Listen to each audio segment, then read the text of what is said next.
all of your photos. So you ever wake up in the middle of the night, you got a sick kid, you hear a strange noise, then things get really strange, like what happened to our executive producer Kayla Thomas the other night. That's right, a critter invasion at 2 a.m. Turns out her dog snuck in a live possum, and what'd Kayla do? Well, she first Googled the issue, and then like any good TV pro, she went live, and here's part of that video. The Possum Rescue Foundation says to lean a trash can with some fruit or cat food in it in the against a stack of books at a 30 to 45 degree angle. So we got out our protractors, and it said if you get a possum in a trash can, it can't get out. Well, we tried that, and the possum was scared in a corner. So we used a broom, and it actually worked. In this trash can right here, in our kitchen bag, look, there's this sweet thing. It can't get out. He's mad. Yeah, he just peed in our trash can. But we got him out humanely. So we're going to take him in the backyard and let him go. So in case you're wondering what happens in a house. Oh, and by the way, we're dog sitting right now. So we have 2 extra dogs and 2 children. All right, so Kayla's here to tell us more about this video. It's getting a lot of attention on Facebook. That's So right. what happened? How in the heck did this possum get in your house? Well, I have 2 dogs. Right now I have 4 dogs actually because I'm babysitting my parents' 2 little dogs right now. But I have 2 dogs, Lucky and Belle. And Belle is a golden doodle, and she's always been a hunter. She's snuck things in the house before. She comes and she gets her face just right in my face at like 1:30, 2 o'clock in the morning. I let her out, and then, you know, it's 1:30 in the morning, so I'm kind of like half dazed. I open the deck door, and she goes phew, and goes streaking by me. Lucky comes ambling in behind because that's the way that he is. I noticed nothing, and then all of a sudden, like frantic barking. Woo!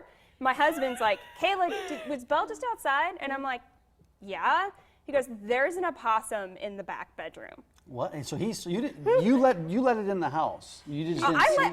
Apparently I let it in. I think what might have happened. Well, I mean, how else would it get in? And this opossum is like this big. I mean, this was not a small possum. Oh, we saw it. Yes, it's so she must have had it in her mouth, and she just streaked right by me. But I was half asleep. I mean, you can tell from the video that I was still half asleep. It's 2 o'clock in the morning. So, and here's something people may not know this. So here's some helpful information.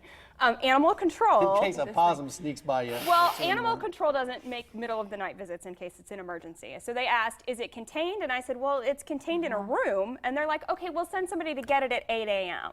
This was 2 a.m. Right. I have 2 children and 4 dogs in my house. Like, I'm just going to roll over and go back to sleep. I mean, that opossum, shut the door and it was in the room where my clothes are. So how did you catch this thing? I'm intrigued by that. So I Googled, because we're obviously not going to just go back to sleep with a possum in our house. Yeah. So the Possum Federation has helpful information, and basically and I really was laughing because we actually had an argument about, well, is this 45 degrees?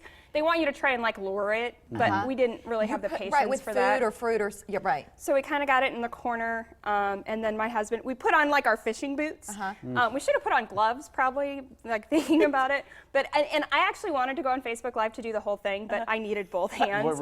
And also he wasn't a fan of that idea. So we did a little bit of the aftermath, but it actually wasn't that hard. It was pretty subdued. So a little broom sweep, and then I got the trash can down. And the most important thing I found out from that Opossum Federation website, or society website, is that it can't climb out of the trash can. Because that was, I think, our biggest fear. Like, if we get it, like, I mean, those things hissing? Is it hissing right here? It wasn't really hissing, but it was, and it was cute. Smiling? Was it smiling then? No, it wasn't No, smiling. I wasn't happy. Now, when it was sitting back in our back bedroom area, it was literally on the floor among like where I have, you know, gift bags. It looked so kind of cute and subdued, and I was like, oh, it's cute. Once we started trying to trap it, it wasn't cute. What was it? Because we were all talking about it in the office, and then it occurred to us that a lot of other people were talking about it too, sharing the video, and I mean, internally out in the community, people have really enjoyed your Facebook Live possum retrieval, because you let it out, you didn't hurt the possum, you let it out in the backyard. And at 2 o'clock in the morning, you didn't have a lot of viewers on your live feed, but the next day it stayed on. I had 2 actually live, and that's the thing. I'm like, what else is there to look at Facebook on 2 a.m.? But what are people saying about it now? People just think it's hilarious. It's giving them other stories. I didn't realize that people that I didn't even know would be entertained by this, but like friends of friends are sharing this. So and everybody has a story, as we found out from Mark Kressel, wanted to tell us about the bats in his house. So share yours on Facebook. Wild and animal Kayla, stories, thank you for Thanks being here. We'll see you tomorrow. We've got comedian Frank Caliendo back on the blend. Have a great day. OMA.